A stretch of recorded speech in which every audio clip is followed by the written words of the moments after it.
Hello friends, let us now learn about eating disorders. So in the eating disorders, first let us now learn about the first eating disorder, which is anorexia nervosa. So if you see about anorexia nervosa, the first thing that you have to see in about anorexia nervosa is this is a most common disorder which occurs in the adolescent age group. So if you see, it most commonly occurs in adolescent females, and it is most commonly occurs in the upper class females. It is most commonly seen in adolescent females and in upper class females. But still the recent data do not support this, but still most of the times it is told that it is most commonly seen in upper class females. Okay, next if you see, then in these patients, if you see, the appetite is almost normal in these patients. The appetite is almost normal in these patients, and the signs and symptoms of anorexia nervosa mainly involves there will be disturbance in the body image. Here in these patients, you will see that there is disturbance in the body image. That is, the patient feels that she is fat despite of being thin. Okay, and then the patient also, see here in this picture, the patient is very thin, but she feels that she is fat. Okay, and thus she does lots of exercise, and there is also fear of becoming excessively thin. And here the patient will also have fear of excessively thin, a fear of being excessively thin. And sometimes the patient will, because of this fear, he or she will restrict energy intake, and thus because of restricted energy intake there is loss of weight. But so in these patients, if you see, weight is less than normal, but they feel that they are fat. Okay, along with that there will be some normal problems also, like amenorrhea can be there, lanugo hair can be there. In the lanugo hair there can be appearance of neonatal hairs, or sometimes there can be hypothermia can be there, or there can be bradycardia, dependent edema. So all these are common. And then if you see, there will be poor sexual development will be there, and the patient will also have less interest in sexual activity.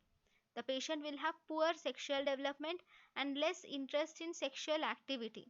Then there are some peculiar behaviors that the patient can have. The patient can hide the foods, try to dispose those foods in the napkins, and she can even cut the foods into smaller pieces and rearrange them around the plate in such a way, or with the intention to actually throw away the food. She doesn't want to eat food, so she hides the food, disposes the food, and she even cuts the food into smaller pieces.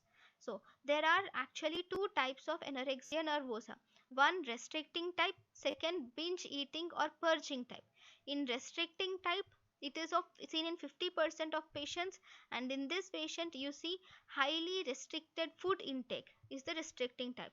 In binge eating type, it is common in 25 to 50% of people, and here there is intermittent binge eating is common here. So because of intermittent binge eating, after that they start purging. What is purging? Purging is self induced vomiting. After intermittent binge eating, they have purging, that is self induced vomiting. What is intermittent binging? Intermittent binging is large intake of large amount of food. Okay, and then they self induced vomiting they can do, or sometimes they will use laxatives or diuretics, or sometimes they will use emetics to in order to get the vomiting. Okay, so because of usage or because of repeated vomitings, there can be dental caries can be there, perotitis can occur, or there can be hypokalemic alkalosis also.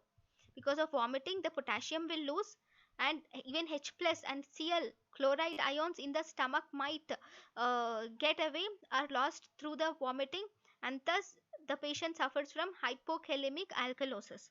Then how are you going to treat it? Treatment is by hospitalization. This hospitalization will restore the nutritional status of the patient, and there is and then best treatment for this patient is mainly by behavioral management. So if you see in the behavioral management, you're going to induce the psychotherapy, and also you're going to induce the behavioral therapy, psychotherapy, individual therapy should be done, and family education is also very important. Okay, so in anorexia nervosa patients, you will hospitalize the patient. Then the next thing after anorexia nervosa, if you see, we have one more which is called as bulimia nervosa. So what are we going to see in bulimia nervosa? In bulimia nervosa, the patient has episodes of binge eating. Here the patient will have episodes of binge eating, and along with that she even has the inappropriate ways of preventing weight gain. It is almost severe similar to the anorexia nervosa binge eating type. Even here the patient does some things in order to prevent the weight gain. So it is most common when compared to anorexia nervosa. It is also most common in female who is in late adolescent age group. So how does she prevent gaining weight? That is by vomiting, or she does self induced vomiting. And then she can use laxatives or diuretics. Sometimes there can be use of emetics also, or there can be excessive exercising. The patient can do excessive exercising and dieting. In all these cases, we can prevent the weight gain. Then in this patient also, just like anorexia nervosa, there is morbid fear of gaining weight, but here the weight of this person is almost normal. Okay, there is no normal sexual function. See, this is the main difference. In anorexia, weight is less than normal. In bulimia, weight is normal. In anorexia, there is amenorrhea, whereas in bulimia there is no amenorrhea. In anorexia there is decreased libido, whereas in bulimia there is no decreased libido. So there is one more important thing here, because the patient has self induced vomiting. Okay, so this will lead to enamel erosion. Because of vomiting, the HCl will come to your mouth many times every day, so that HCl will cause erosion of the enamel. Then there will be dental caries, and there can be salivary gland inflammation, or there can be calluses which are present on knuckles. And because of vomiting, potassium is lost and chloride is also lost, which causes hypokalemic hypochloremic alkalosis.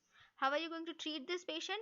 Treatment by outpatient therapy. Outpatient, you don't need to admit the patient like anorexia nervosa. And if you see, you will have to give psychotherapy, and even you should give cognitive behavioral therapy. You should give psychotherapy and cognitive behavioral therapy, which is the first line. Then you can also do dynamic phototherapy. So this is about anorexia nervosa and bulimia nervosa. Thank you guys for watching my lecture. Thank you.